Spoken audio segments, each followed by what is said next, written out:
Bugün kanalımızda daha önceden kutu açılışını gerçekleştirdiğimiz iPhone 12 ile tekrardan beraberiz. Bu videomuz iPhone 12'nin bataryası ile ilgili olacak. Sıfırdan 100'e kaç saatte şarj oluyor veya hangi uygulamada ne kadar vakit geçirildiğinde şarjı yüzde kaç diliminde azalıyor, bunların hepsini videomuzu izlemeye devam ederek öğrenebilirsiniz.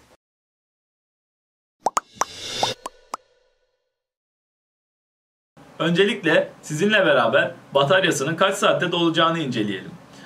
Bizim şarj aletimiz 20 wattlık bir şarj aleti olacak. %5'lik bir şarj ile doluma başlıyoruz. Kronometremiz gördüğünüz gibi 00'ı gösteriyor.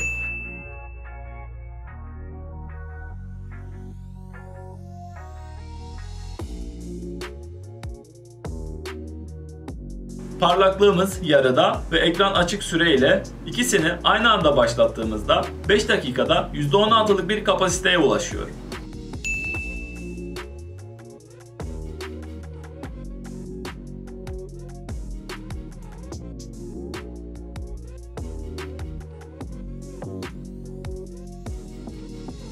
Ardından 15 dakikaya baktığımızda ise 37'lik bir kapasiteye ulaştığını görebiliyoruz.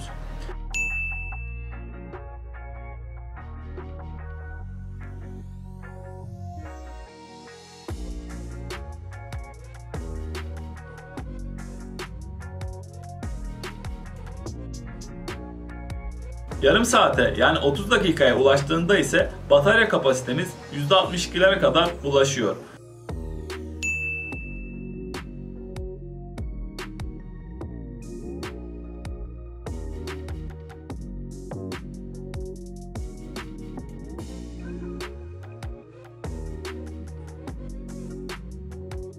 ...60 dakikalık süreye yani 1 saate bakacak olursak %87'lik güzel bir kapasiteye ulaştığını söyleyebiliriz. 60 dakikadan sonra ise batarya kapasitesi oranlarına baktığımızda önceye göre bayağı bir yavaşlama olduğunu görebiliyoruz.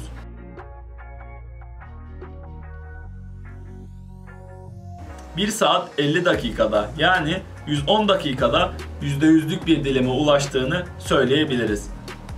Şunu da belirtmek isterim ki batarya performansı ileride kullanıma bağlı olarak değişiklik göstereceğinden aslında bu süre şu an için bize sadece bir referans noktası.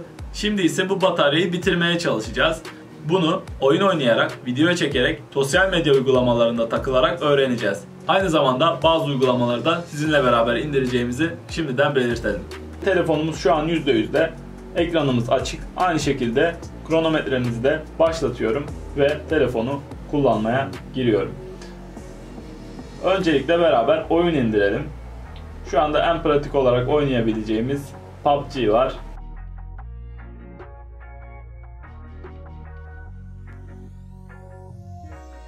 Şu anda gördüğünüz gibi 10 dakikalık bir zaman dilimini geçtik. İndirmemiz de tamamlandı görünüyor. Yüzde kaçlık bir eksilme olduğuna bakalım. Şu an için herhangi bir eksilme yok. Oyunu açıyorum.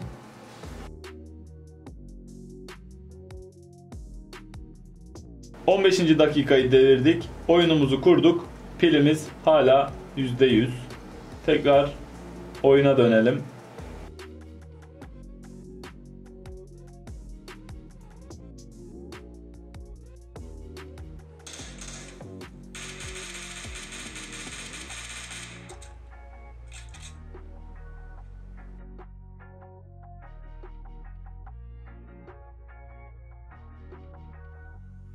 Şu an neredeyse 35 dakika olacak.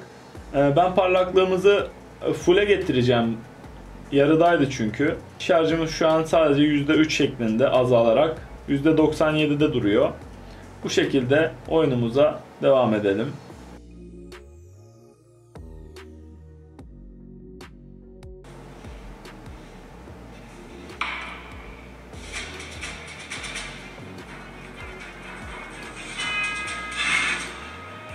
Şu anda oyunumuzu indirip oynamaya başladığımızdan beri ekranımızın açık kalma süresi 45 dakikayı buldu. Şarjımız %7 kadar azaldı. Şimdi bir oyun daha girelim.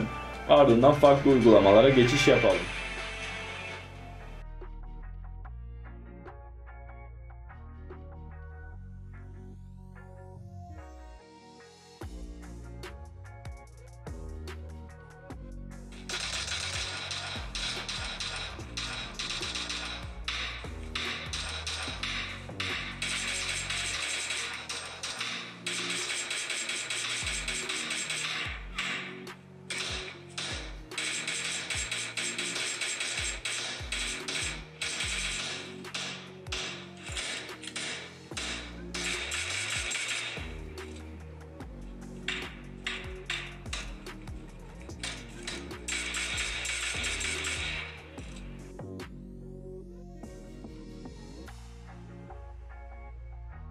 Şu anda 80 dakikalık bir süreye gelmiş sayılırız.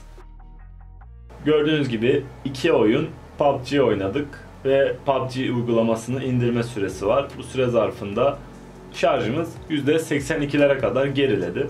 Şimdi kamera testine geçeceğiz. 4K'da çekim yapacağız bir yarım saatlik. Bakalım şarjımız %82'den kaça düşecek. Şu anda 4K 60 FPS'de videomuzu başlattım. Bu arada bu süre boyunca, yani PUBG oyunumuz esnasında telefonun gayet makul bir şekilde ısındığını, hiç de rahatsız etmediğini söylemekte fayda var. Tabi bu sıcaklığı bir termometre yardımıyla ölçmedik. Yani kaç derecelik bir ısıya ulaştığını maalesef size söyleyemeyeceğim. Ancak telefonu elimizde tuttuğumuzda hissedilen sıcaklığa göre gayet uygun olduğunu söyleyebilirim.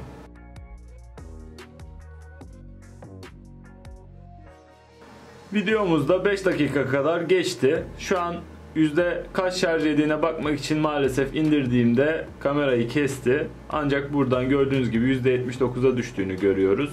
Bu ne demek oluyor? %3'lük bir kaybımız var 5 dakika için 4K 60 FPS'de. Devam edeceğim. Şu anda 26. dakikayı da doldurmuş olduk. Yani 5+26'dan yarım saatten fazla bir çekim yapmış olduk. Şu an durduruyorum. Bu arada elle tuttuğumuzda oyundakine göre daha fazla ısınmış. Ama gerçekten hala böyle yakma derecesinde bir sıcaklık hissetmedim ben. Onu söyleyebilirim. Şarjımız %82'den %65'e düştü diyebiliriz yarım saatlik 4K 60 FPS çekimde. Şimdi YouTube kanalını açarak, şimdi YouTube'u açtık, kendi kanalımıza girelim.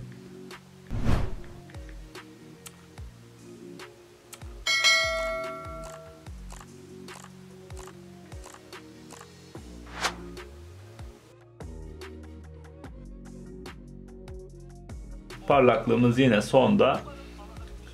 Burada da yarım saat kadar kendi başına bir izletme sağlayacağız. Bu şekilde şarjımızın %65'ten kaça kadar düştüğünü hep beraber yine göreceğiz.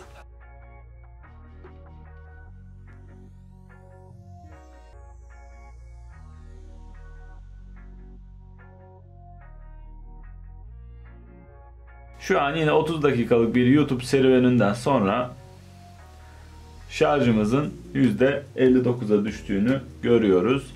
%65'ten hatırlarsanız. Şimdi ben telefonu kurcalamaya devam edeceğim. Sonuçta ekran parlaklığımız açık kalacak. Şu anda pilimiz %58 oldu. Instagram'ı bu şekilde bırakacağım. Yarım saatte böyle Instagram içinde yayın akışı izleyeceğiz. Yine bakalım şarjımız %58'den kaça düşmüş olacak. Ayrıca toplam olarak şarjımızı kontrol ettiğimizde 2,5 saatlik bir sürede %42 kayıp yaşadığını da belirtebiliriz.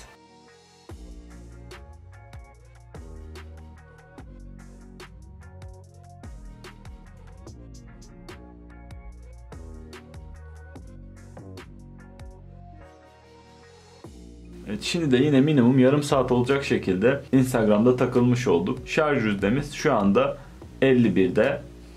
Ekran açık kalma süremiz toplamda 3 saat 10 dakika kadar oldu. Telefonu bir 20 dakika kadar ekran parlaklığı fullde böyle uyanık bir şekilde bırakacağım. Ardından bir de Antutu Benchmark'la işi sonlandıracağız.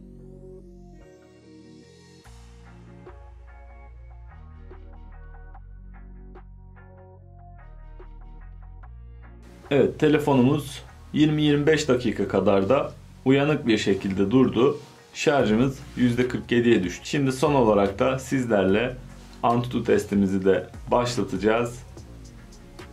Ve şarjımızın ne kadar kaldığını göreceğiz. Hem de aldığı puanları görmüş olacağız.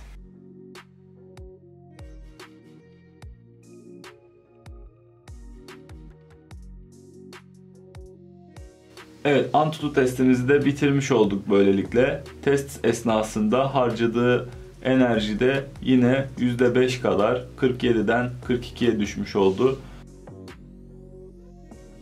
Evet, böylelikle de iPhone 12'miz Antutu'da 561.466 puan alıyor toplamda. 4 saatlik bir kullanım sağladık neredeyse. Bütün bunların toplamında bataryamız %61 azaldı. Bunları daha da detaylandırmak isterseniz burada yüzde olarak hangisinin daha çok yediğini görebiliyoruz uygulamalar arasında. Tüm bunların sonunda biz bittik ancak telefonun bataryası bitmedi. Bence gayet güzel bir batarya performansı verdi. Sizler de videomuzdaki değerleri baz alarak şarjının günlük kullanımınızda size ne kadar yetebileceğini ortalama bir şekilde hesaplayabilirsiniz. Böylelikle videomuzda sonuna gelmiş olduk. Bizlere destek olmak için ve yeni videolarımızda tekrardan beraber olabilmemiz için bildirimleri açmayı unutmayın. Sağlıcakla kalın.